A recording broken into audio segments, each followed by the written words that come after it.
Oyez! Oyez! Oyez!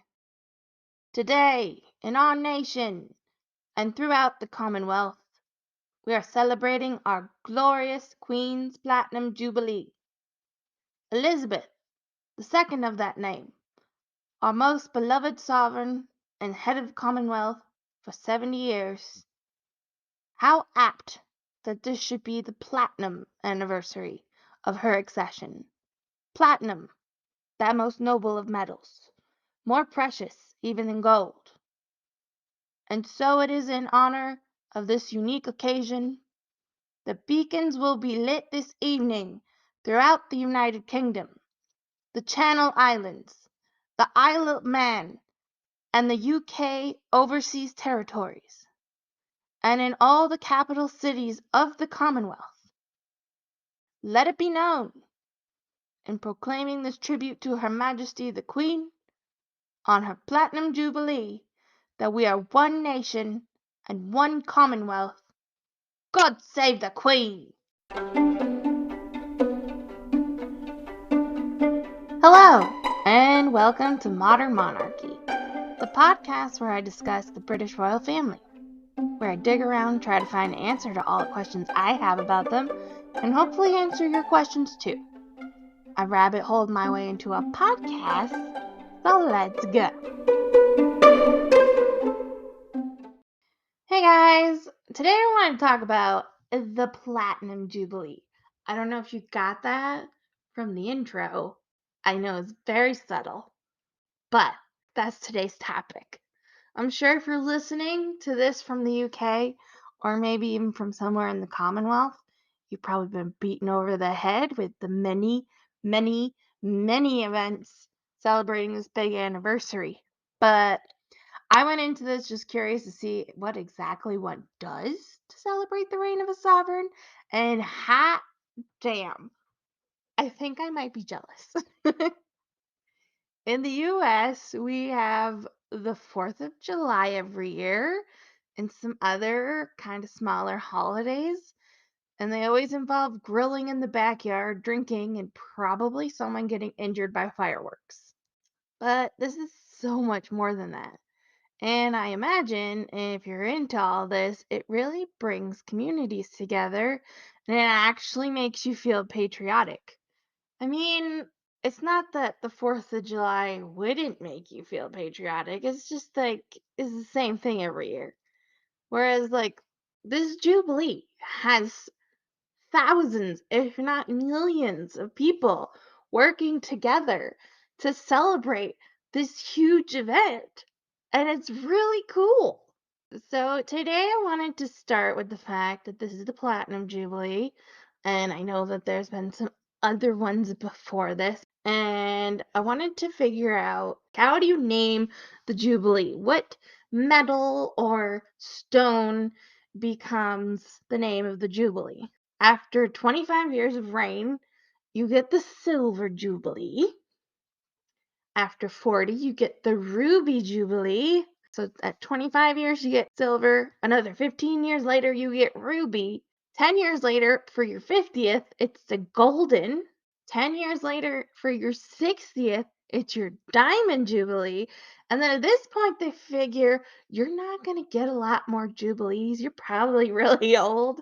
So we're only getting 5 years. So 65, you got your sapphire jubilee. And at 70, you get your platinum jubilee. Now, not for nothing, our queen, okay, the queen, she is only 96 years old. And I say only because her mother lived to be 102. And if someone's getting top-notch medical care, it's the queen. So she's got to be at least 101. We got to get at least another 5 years out of this lady. COVID or not, she's got to make it, because I want to see what happens when she has to have another jubilee. And there's no name for it. Platinum is supposed to be the best of the metal. And out of curiosity, I checked out Wikipedia. They actually have a page for the list of the longest reigning monarchs. As of right now, with 72 years and 110 days. Elizabeth II is the longest reigning living monarch and the longest reigning female monarch with 70 years and 80 days. Okay, that puts her at the fourth longest reigning monarch. She's got 12 more days, less than a fortnight, until she's become the third longest reigning monarch. She has 47 more days until she becomes the second longest reigning monarch. And she has to live another 2 years and 31 days to be number one. We can do this, guys. And by we, I mean she. This is all on her. But she can do this. She's totally got this in the bag. I'm very excited for her to be number one in another column. And I'm very excited for her to reach 75 years so I can see what they're going to pull out of their butts for the name of the next Jubilee. All right. So let's get on to some of the things they have scheduled this year. It started back in February on the 6th. Obviously, that was the day of accession, and that was the day that we had her stabbing the knife. Stabbing the knife. We had her stabbing the cake with a saber, and then joking that like the cake wasn't facing her, it was facing the camera. And she was just like, well, I'm not important anyway, so someone else can finish cutting this cake. Which is just, it's nice to see her still making jokes. Anywho, back to the schedule. On her birthday, Mattel put out a Platinum Jubilee Barbie, which was $75, and I think it should have been $70 if you wanted to match the Jubilee. Just saying, $75 was a bit much for a Barbie, though. I'm not gonna lie. But I guess it's not up to me. I mean, they still sold out. They also announced, was it this week or last week, that they're doing a large sculpture of sorts outside of Buckingham Palace, which is the tree of trees, which is going to be just an enormous tree, literally made of 350 trees that people will take and go plant somewhere else, which ties into the Queen's Green Canopy, which is a initiative to mark the Platinum Jubilee where they're encouraging people from across the world to go plant a tree in the Queen's honor, in her name. And if you go on the website, queensgreencanopy.org, they actually have a very informational site on how to pick which kind of tree you should get, when you should plant your tree, and how to take care of your tree, which is very cool. What else do we have that is going on continuously? Obviously, they have Platinum Jubilee themed merchandise on all the websites for all of the royal residences. You can go to the different royal residences, especially at Sandringham and Balmoral.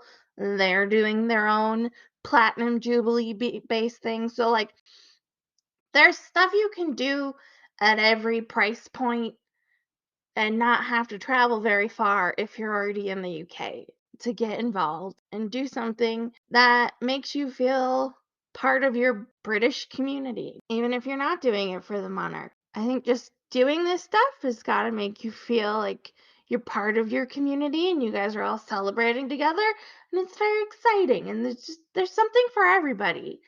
Getting back to scheduled things, actually, no, actually, this next thing is not that scheduled. It's June 1st to September 18th at the London Tower. They're going to have this Super Bloom event where the moat area is going to be filled with all different kinds of flowers that will come and go throughout the seasons. And apparently it's going to be fantastic. And I really hope that they put a lot of pictures online because I can't go. All right. So, getting back to like a more scheduled thing, on May 12th through May 15th, that's coming up soon, They are having the Royal Windsor Horse Show Platinum Jubilee celebration, and I quickly looked at the itinerary. It's 4 days jam-packed with a bunch of horse stuff, which is great for the queen. I don't know a lot about horses.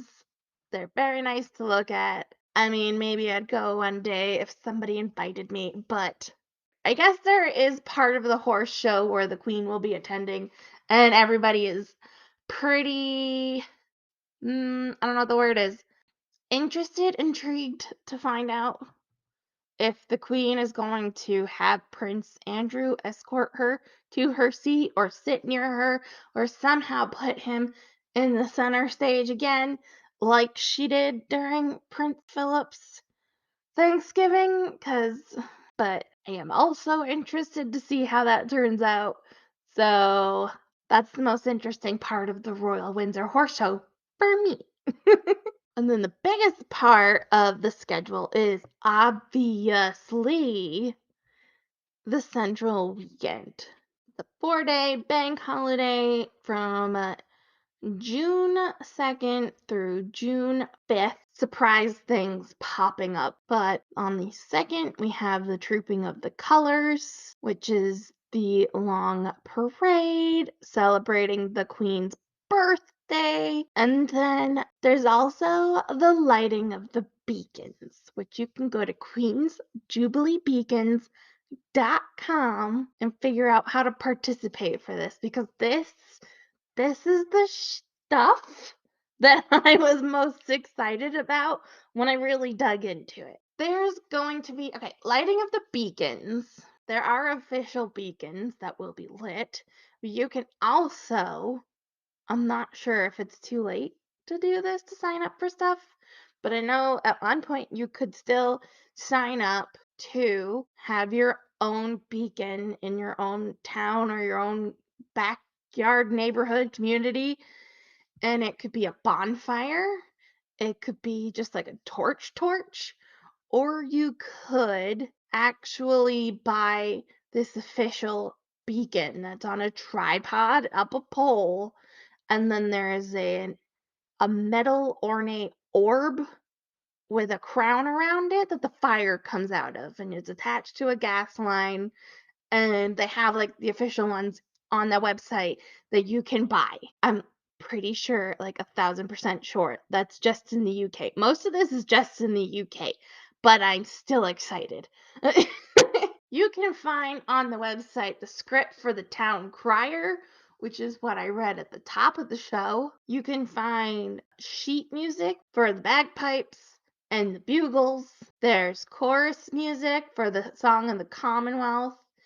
There's fireworks. Like, there are actual firework packages you can buy that have the official, like, ER emblem that'll blow into the sky. There's a recipe for the Queen's Platinum Jubilee beacon tart that has cheddar cheese in it to represent England, smoked salmon to represent Scotland, potatoes, you can guess, Northern Ireland. It represents Northern Ireland, and leeks to represent Wales. Okay, then there's an online beacon trail. You can register your community's lighting of the beacon, who's going to be your town crier, where it's going to be, yada yada. And then people can look up on their phone where all the lightings of the beacons are, and they can go around and you can visit a whole bunch of them. Or you can just visit the one that's closest to you. Also, since it's registered with the official website, on a safety level, I feel like it's better because the police know where these parties are. As of right now, there's nothing really to say about that. Saturday is the 4th of June. You have the Derby at Epsom Downs. See the Queen, accompanied by members of the royal family, will attend the Derby at Epsom Downs. That's about all I know about that one. Also on the 4th is the Platinum Party at the Palace.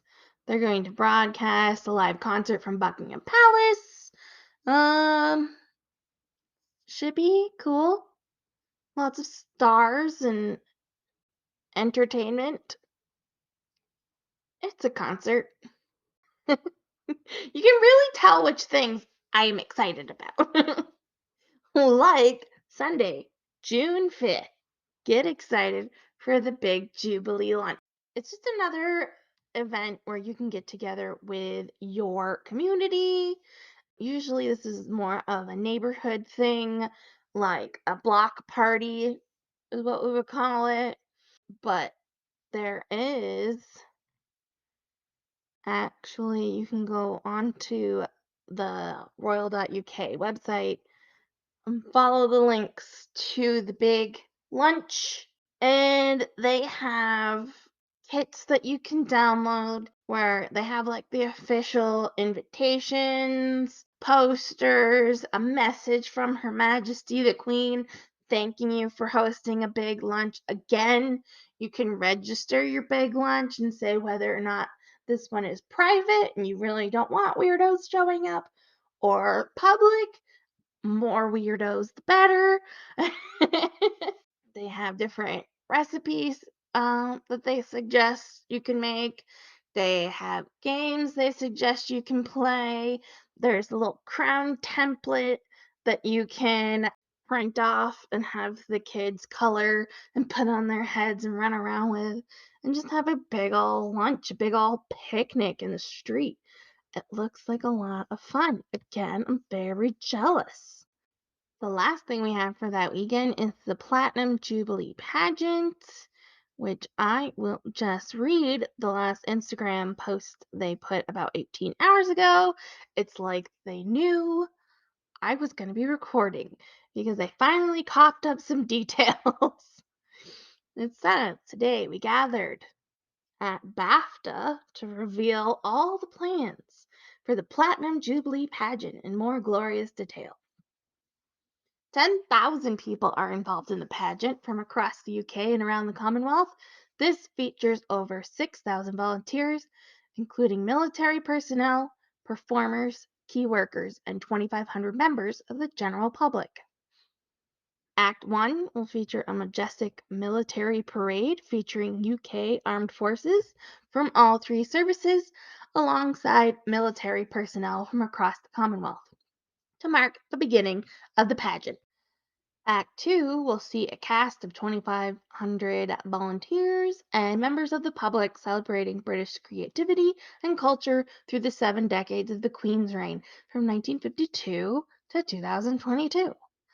This act will also feature 150 national treasures, including TV personalities, musicians, chefs, sports people, designers, and artists who have helped shape British culture of the last 70 years.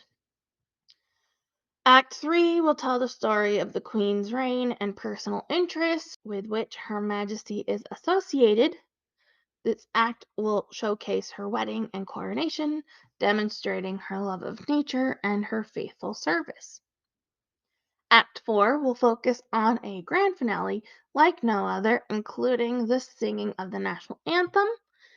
The finale will be joined by national treasures, including Ed Sheeran. An opportunity for everyone to come together and pay a special tribute to Her Majesty. And I'm noticing the second comment on this is already, I'm wondering why Ed Sheeran got chosen to lead Act 4. I am wondering that too, Corgi Pone. I'm wondering that too. And that's going to wrap it up for that central weekend. I'm assuming there's going to be more that happens later in the year.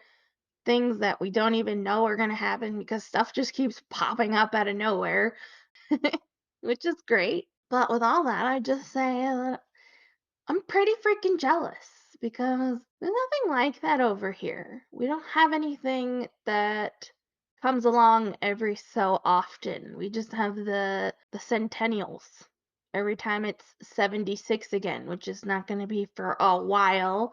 We don't have special beacons that I get to light with a gas line or bugles and bagpipes and a town crier and all the other stuff I mentioned. So yeah, I think this just ties into the whole question of why I have royal family. Because not only has she been a form of stability, like she's just always been there, but also you get to have these huge parties with the whole country. And it feels like technically it is about the fact that she's reigned for 70 years, and that is amazing. But it also feels like it's a celebration of the nation slash the Commonwealth as a whole. So I think all that is pretty cool if you can't tell. And I just want to say, if you're still listening, thank you so much. I hope you're enjoying it. Um, Please follow me on Modern Monarchy Podcast on Instagram.